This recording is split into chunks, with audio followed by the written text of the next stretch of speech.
दोस्तों, आज की कहानी है। बहु अक्ल नहीं है क्या तुझे? अपने बाप को मेरे घर में क्यों बुलाएगी? दोस्तों, कहानी शुरू करने से पहले अगर आपने चैनल को सब्सक्राइब नहीं किया हो तो कर लीजिए ताकि आपके पास पहुंच सके हर नया वीडियो। कुर्ता तो ऑर्डर कर देती हूँ, लेकिन पेमेंट कैसे करूँ?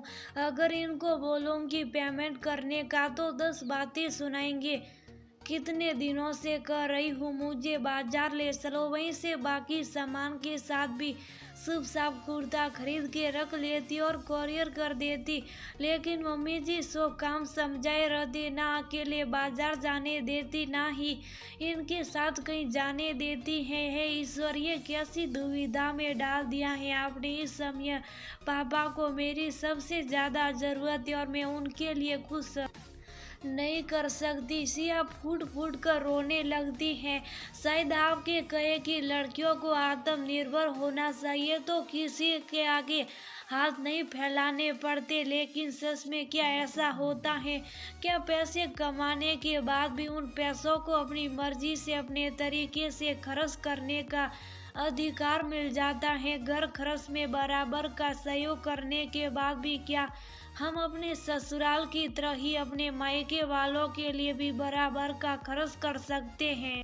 आखिर क्या करें? एक शादीशुदा बेटी की बहुत सारी मजबूरियां होती हैं। भाई भाभी ने तो सालों पहले मम्मी पापा से लड़ झगड़ कर अलग शहर में अपनी गृहस्थी बसा ली। कुछ महीनों पहले मम्मी भी हम सबको छोड़कर चली गई।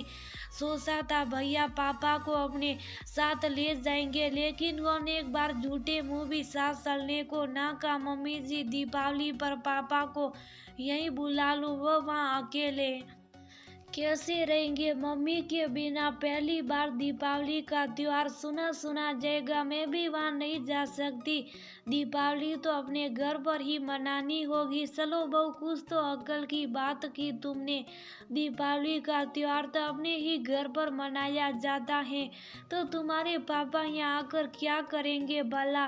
वैसे भी तुम्हारे मायके में तो शौक है तुम्हारे भाई भाभी को वहाँ आकर रहना चाहिए। अब सबके संस्कार हमारे जैसे थोड़ी ना है। एक हमारा बेटा है जो कभी भूल से भी हमसे दूर जाने की सोच नहीं सकता। एक तुम्हारा भाई तो शादी के कुछ ही महीनों में अपनी बीवी के बहकावे में आकर माँ बाप को छोड़कर चला गया। अब इससे ज्यादा और कुछ कहकर अपने मायके वालों की और बेइज्जती नहीं कराना चाहती थी। सिया पापा भी उसकी मजबूरी समझते हैं, इसीलिए तो दीपावली के बाद एक बार घूम जाने के लिए, क्या जानती हैं, हर साल दीपावली पर माँ पापा के लिए नया कुर्ता लेकर आती थी।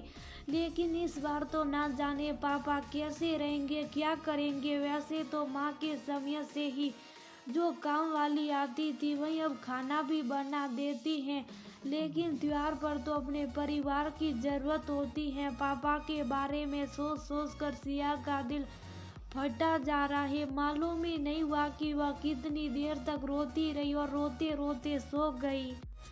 पहली बार सिया के पैर भारी हैं। वैसे तो सासू माँ उसका ध्यान रखती हैं, लेकिन माई के नाम पर बिदक जाती है। न जाने क्यों एक औरत होकर भी सास अपनी बहू के मायके को सम्मान नहीं दे पाती। सिया सिया ठीक हो ना, तुम डॉक्टर के पास लेकर चलो। रोन की आवाज से सिया जागती हैं।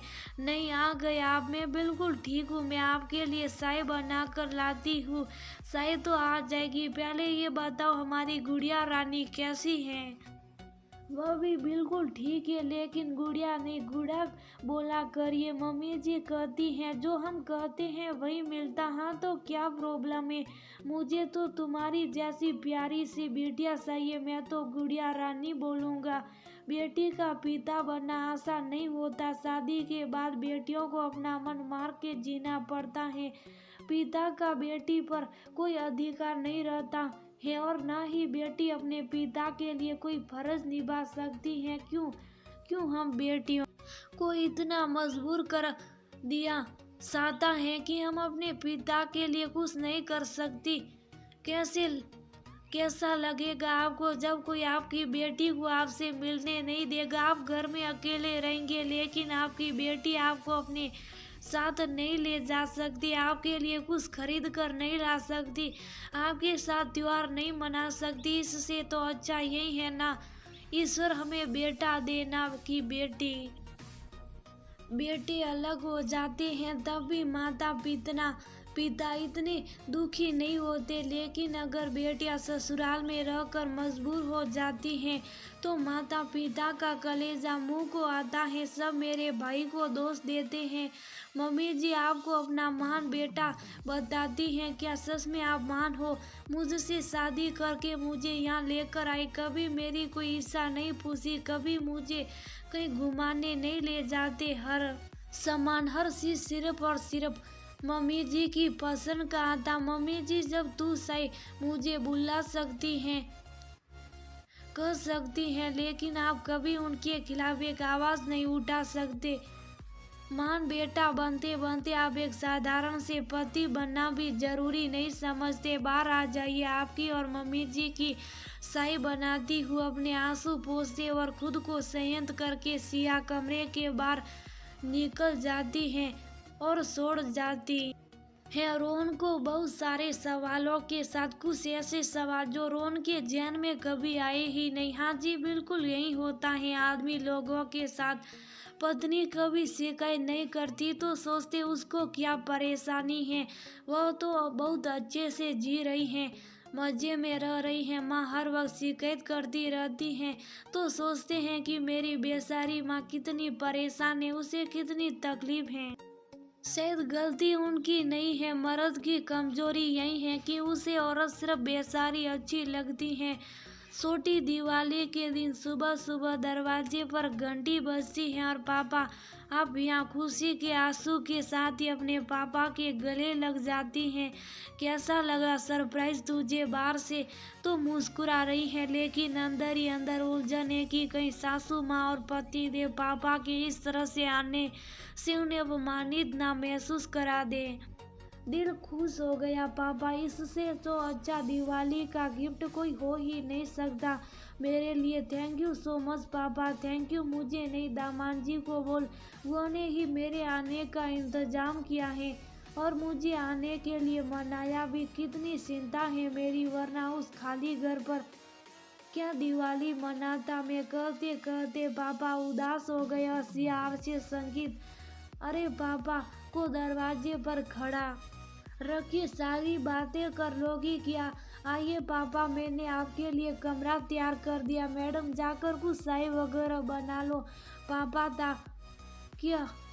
क्यों हुए आए हैं? रात भर सफर किया, जागे भी हैं? जी हाँ, अभी अभी बनाती हूँ चाय। पापा को कमरे में छोड़कर रोहन सिया के पीछे पीछे रसोई में आ जाता। आपने मुझे बताया भी नहीं, कहीं मम्मी जी नाराज ना हो जाए।